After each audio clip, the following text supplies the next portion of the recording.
Wait. There was an important prerequisite for this trap to work. That's right. It was that the first brave to reach the temple would be the one to be taken in by the trap. In a world where technology is not the most advanced and the existence of magic is a thing, an ancient tale is spread that the Demon King will return again, and with every one of those revivals, 6 heroes called the 6 Braves of the Flowers would be chosen to stand between the Demon King's army and the humankind. In the city of Piena, a holy tournament is being held to select a brave who would fight alongside Princess Nashitanya when a man named Adlet Mayer interrupts the battle, proclaiming himself to be the strongest man in the whole world. For the sake of proving his point, Adlet beats up both of the contenders in the semifinal until he is detained by the guards on the king's orders. Adlet gets sent to the little jail in the city where he is visited by a maid who asks him his reason for doing what he did earlier. Adlet shows his desire to be chosen as a brave. He wants to fight alongside Nashitanya if he ever got the honor to do so. The maid leaves Adlet for now, and he gets transferred to a different underground prison where he spends his days training with not the most food as his broken arm is healing. After Adlet had been locked for a decent time period, suddenly one day the sky turns crimson to announce the return of the Demon King that also grants Adlet the crest of the 6 Braves. With duty at his hands, Adlet is rescued by the same maid from earlier who was Nashitanya all along, and our heroes get on horseback to escape the city and head for the land of howling demons to fulfill their cause. Our heroes pass through some ruins for Adlet to gather his equipment before they sit down to catch a little breath. While the two are having a break, Nashitanya reveals some things about her and also shows her how powers basically work. Adlet is quite intrigued by Nashitanya, and the two continue their journey until nighttime. They camp together and share some stories that brought the Braves rather close to each other. The two get back on horseback the next day and are traveling further when Nashitanya remarks how someone named the Sun Saint being missing recently. The sudden information does not really ring any bells for Adlet, and as the two are joking on the way, they come across some running villagers who had been invaded by fiends. The heroes waste no time to step into action, and despite this supposedly being Nashitanya's first real fight, she holds her own decently well. Adlet praises the princess and later comes to know about a girl being left behind in the village. He decides to immediately head back to help, despite Nashitanya being really against the idea. Adlet leaves regardless and reaches the village to find a silver-haired girl helping out a little animal.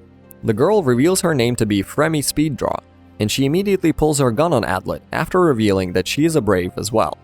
With the tension building up for Adlet, Nashitanya meets up with the 4th brave so far, named Goldov, who claims that according to him, the recent brave killer is also a girl named Fremi Speeddraw.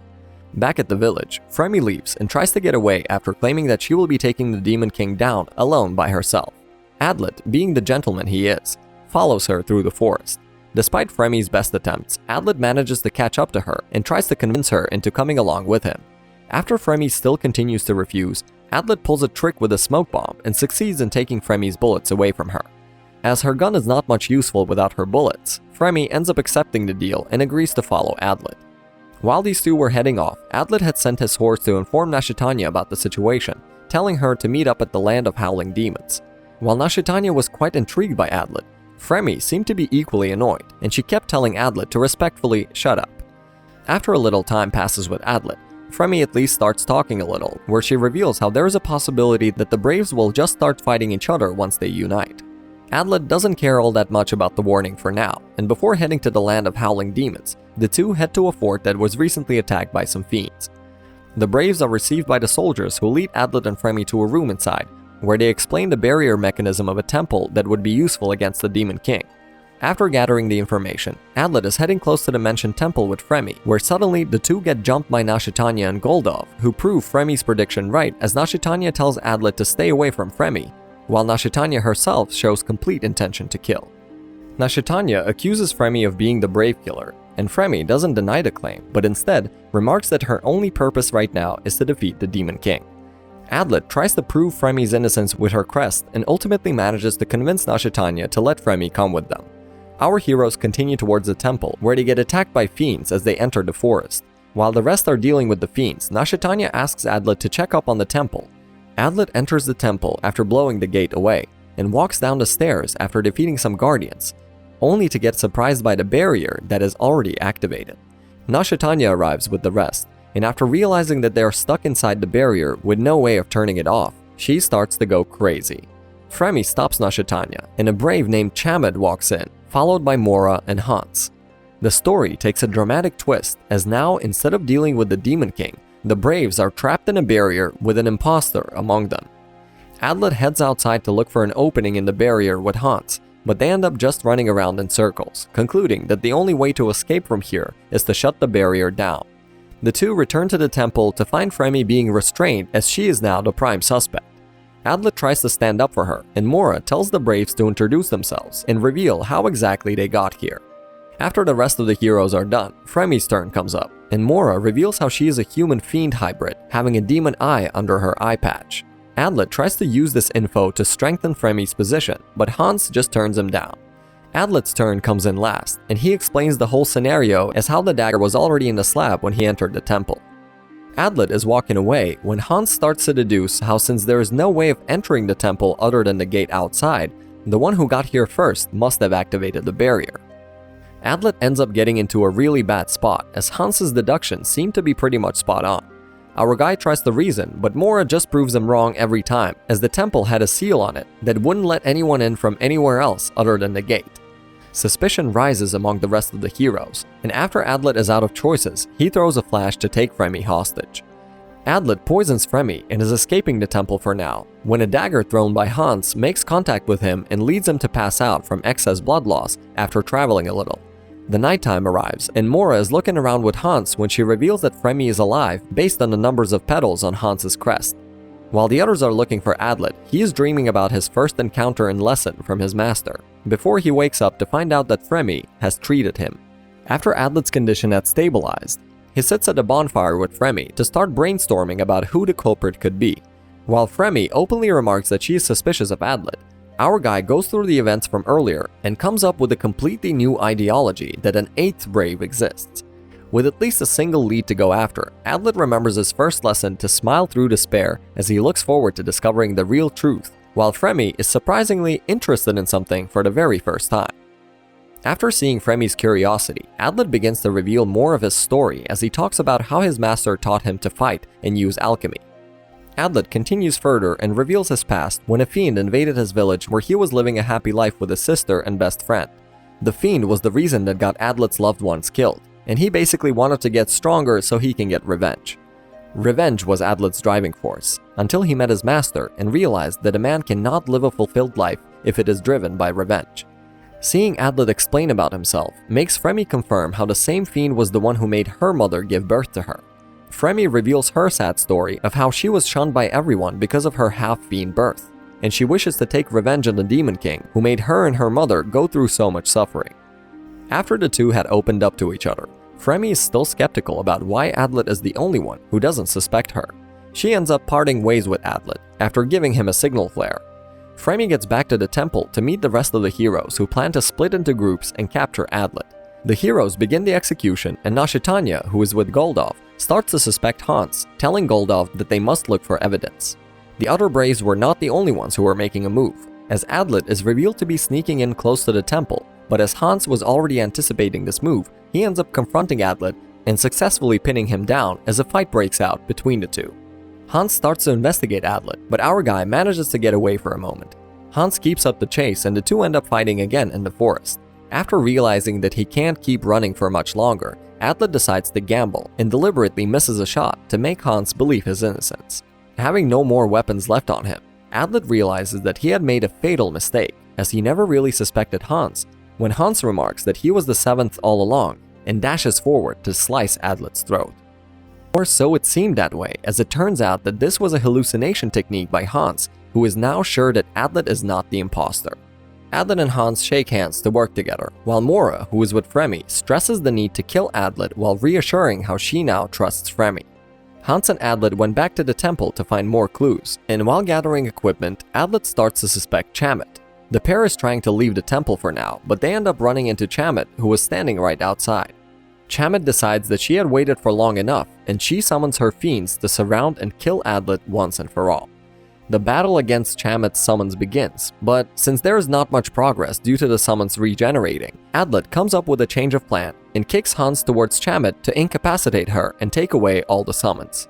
With the summons gone, the duo ties Chamet down in the temple, where they question her while remarking how they both don't suspect Chamet anymore. Adlet investigates Chamet a little and is heading out to look for Fremi when Hans warns him to be careful around her. Adlet still heads to meet her and uses the flare to signal Fremi. He starts to explain how, according to him, someone had started the barrier after he entered the temple. Adlet's suspicion goes towards the soldier from the fort, as all the heroes got to know about the barrier from him. Adlet's promising explanation gets proved wrong by Fremi, who remarks that the fog is linked with the barrier, and as there was no fog when they first entered the forest, Adlet's explanation cannot be true. While Fremi was proving Adlet wrong, Hans was telling the same story to Mora back at the temple. Mora turns out not to be in the mood to talk, as she tells Hans that he had been tricked by Adlet. Adlet gets in trouble once again, as Fremi is not buying anything that he tells her, and while all of this is going on, Nashitanya turns out to be enjoying the effort Adlet is putting in when she states the fact that Adlet hasn't died yet. Fremi points her gun at Adlet as she is beginning to get even warier of him. Looking at the situation, Adlet decides to explain why he had been protecting Fremi all along, as he remarks that he is in love with her and just wants to support her. Adlet's confession ends up backfiring as it makes Fremi certain that Adlet is her enemy now, while back at the temple, after having enough, Mora decides to go for the kill as she tells Chamet to keep Hans at bay. Mora announces the fake information of Hans being almost killed by Adlet, and this makes Nashitanya absolutely furious. With the battle started, Fremi chases Adlet down through the forest, and while Adlet was already busy running away from Fremi, Mora joins the battle after the signal Fremi sent. Mora heads to take Adlet down as soon as possible, but after having no more options left, Adlet ends up surrendering for now. He agrees to give in on the condition of Fremi's security and proceeds to prove that Fremi was not the one who activated the barrier with scientific methods. Even after having solid proof, Mora chooses not to trust her own eyes and heads to kill Adlet. She gets stopped by Fremi, who had finally trusted Adlet. Adlet tries to escape for now with Fremi, but they end up getting into more trouble when a furious Nashitanya comes from the woods to kill Adlet herself. After getting back into a corner, Adlet bets his life on making it to Hans to prove his innocence. Adlet runs away to the temple while Fremi buys time for him. Mora incapacitates Fremi quite quickly, and when Adlet manages to reach the temple, it turns out that Nashitanya was already waiting there for him. She starts to go wild and easily overpowers Adlet, who was already wounded. Nashitanya is walking towards Adlet to deliver the final blow with a sadist look when something comes to Adlet's mind. Adlet blocks her attack and kicks her right in the face to head further into the forest. Adlet ends up running out of steam, but Goldov smacks him towards the place where they first fought the fiends. Nashitanya is willing to kill Adlet right away, but is left shocked when Mora is proven to be lying as Hans arrives with Chamet. Adlet starts to explain what happened as he reveals that the activation of the barrier was artificially hidden by the Sun Saint Ruira, who must have been killed by the 7th Brave. While Mora is still not believing him, Adlet proves his theory when it turns out to be right just as he said, and the group finds out Ruira's body inside a fiend when Hans cuts it open. As things have started to finally connect, the time for the big reveals arrives as Adlet decides to reveal the 7th Brave according to his hypothesis that turned out to be true so far. Adlet's deduction so far had led the other Braves to move their attention towards Mora. But even after the rest were trying to surround Mora, Adlet still feels as if there was a piece missing in the story.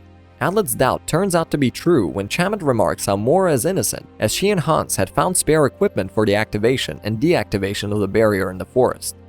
Hans remarks that one of the tablets that Chamet had found had the method of barrier activation, and as it involved breaking the tablets, he basically said that the one who broke the tablet after Adlet removed the knife must be the culprit. Things had finally come together, and Adlet remembers the events of the first day and how Nashitanya told him to head forward alone. Fremi calls out Nashitanya for breaking the tablet, and despite the blind trust from Goldov, Nashitanya accepts that she is the 7th Brave. Goldov enters a state of depression, and Nashitanya explains how she wanted to kill the Braves here so she can handle the revived Demon King by herself and make her dream of coexistence between humans and demons come true. The princess remarks that her plan would only cause 500,000 people to die, and Adlet orders the Braves to attack the crazy woman after hearing her plan. Nashitanya escapes with a high-level fiend technique, and while the rest of the Braves go after her, Adlet passes out from blood loss. Adlet wakes up to Mora, who apologizes for her actions after she had treated Adlet's wounds. Adlet heads out to get Fremi, and just when the crew is about to head for the Demon King, the story yet again takes a confusing twist when a woman named Rolonia arrives, remarking that she is also a Brave. With the number back at 7, our heroes decide to let the matter go for now. They prepare to take on the large demon attack awaiting them, as they head for the land of howling demons under the command of the world's strongest man, Adlet Mayor.